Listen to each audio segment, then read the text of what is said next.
High, আমি তমাল Dutta from Durgapur. আমার পায়ে পাতাতে খুব ব্যথা হচ্ছিল। তো আমি এই ট্রিটমেন্টটা নিলাম, আর এই ট্রিটমেন্টটার পর অনেকটা রিলিফ, ইনস্ট্যান্ট রিলিফ পেলাম। আরও কিছু এক্সারসাইজেস আছে, আশা করছি সেইগুলো করলে আরও ভালো থাকবো। Thank you. আপনারা এই যে কেসটা দেখছেন এটাকে প্লান্টার ফেসাইটিস বলা হয়।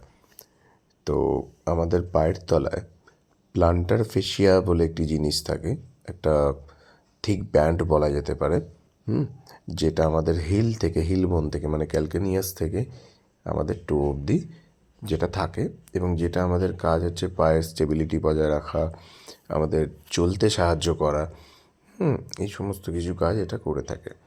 তো এখানে একটা যে কোনো কারণেই হতে পারে, যদিও এটা আমাদের প্রলং সিটিং পশ্চারের জন্য হতে পারে বা ওভার ইউজের জন্য হতে পারে, অনেক কারণে এটা হতে পারে। এই কন্ডিশনটাকে বলা হয় প্লান্টার ফেসাইটিস। ওখানে একটা ইনফ্ল্যামেশন হয়, এর ফলে একটা অস্বাভাবিক পেন শুরু হয় পায়ের গোড়ালি থেকে ফিট পর্যন্ত প্লান্টার ফেসিয়াতে।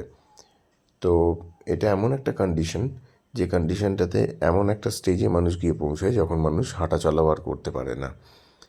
কিন্তু এই কন্ডিশনটাকে ঠিক করা যায় কিছু ফিজিক্যাল থেরাপির দ্বারা, যেটা আপনারা দেখতে পাচ্ছেন IASTM আমি করছি, এবং কিছু এক্সারসাইজেস আছে এরপরে আপনারা দেখবেন। দেখুন যেভাবে এক্সারসাইজও করছে, এটাকে টাওয়েল স্ট্রেচ বলে। এটাকে পায়ের আঙুল দিয়ে টাওয়েলটাকে নিজের দিকে টানতে হয়, আস্তে আস্তে আবার টাওয়েলটাকে স্ট্রেচ করে আবার টানতে হয়। এছাড়া আরও স্ট্রেচ আছে, যেমন দেখুন একটি বেলুন নিয়ে পায়ের তলায় ও রাব করছে পায়ের তলাটাকে। তো এরকম যদি কোনো কন্ডিশন হয় তাহলে ট্রিটমেন্ট পসিবল।